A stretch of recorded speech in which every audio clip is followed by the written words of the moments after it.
Remember the glory days of the iPod video? Man, that thing was the coolest. I want to know who had one and who still has one. Right now at Hollywood Video, this movie is guaranteed to be waiting for you to rent. Roaches check in. They don't check out. Every time I want to take home a movie, I always get sucked into this void. I want a giant screen TV. But I didn't want a giant screen taking over my living room. So in this video, we are not going to talk about the biggest, greatest TV or what projector you should buy. I wanted to take it a step down into small, actionable items that I've taken to improve my home movie nights. I've always been passionate about that. And at this point, I've built 3 different home theater systems in the different homes that we've lived in. So I thought somebody might benefit from the ideas that I've had and might take something that they could use themselves. And a funny story about me is when I was a young teenager, I wanted to work in a snow cone shack, earn like a few $100s a month, and put half of that towards going to movies at the theater. Along those lines, I was a big movie pass goer, going every week, back when that was all the rage. And I've always wanted to have an above average home movie night experience. So let's get into it, and these are not ranked in any particular order, but let's start with my favorite, a popcorn machine. Who doesn't love the smell of fresh cooked popcorn? For us, it's a good way to set the stage, to get the mood right for a good movie night. And when you've got a popcorn maker, it's like a mini version of what they have at the theater. It gets everyone excited, you're scooping your popcorn, it makes the room smell awesome. So it's a nice little way to make you feel like you're at the theater. Next up, and probably the biggest thing you can do, is have good sound. Now this should be obvious, so we're not going to spend much time here.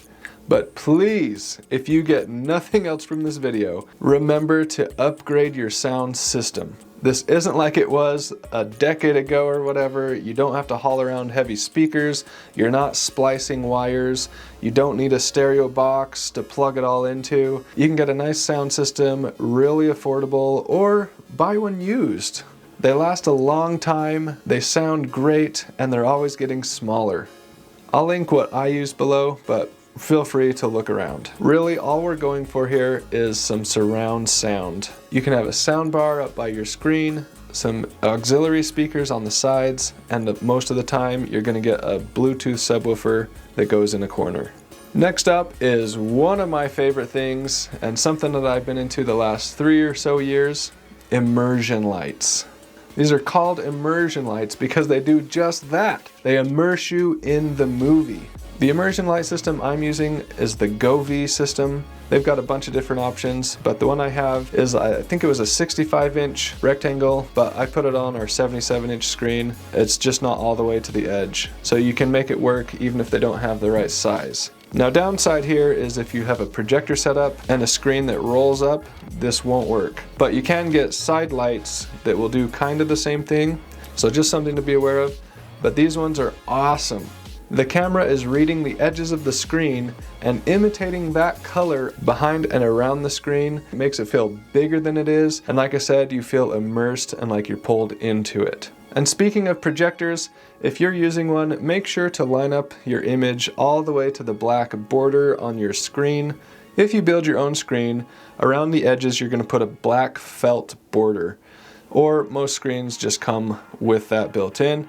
It's not necessarily felt, but what that does is you line your image up to the black of the edges, and that will reduce any light splash, so you're getting a crisper image, or if it's not perfect, it kind of absorbs some of that, so it just makes it a little more immersive.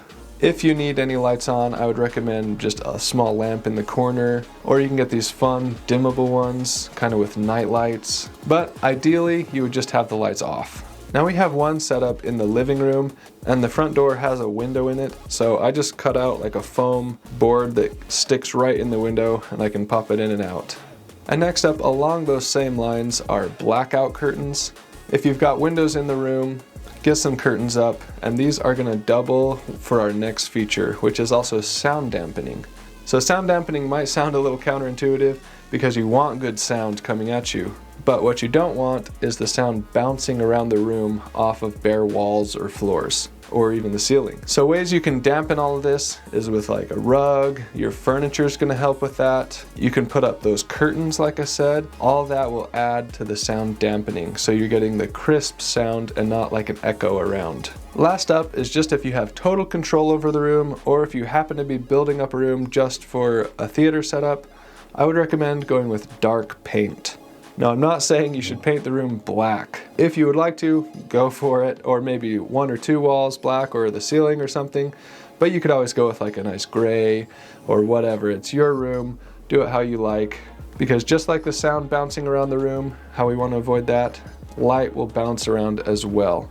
Really nothing crazy here, and you've probably heard of all or most of this, but I'm hoping that it will help somebody out. So if you got something out of this, let me know. I'd love to hear it. And thanks for watching.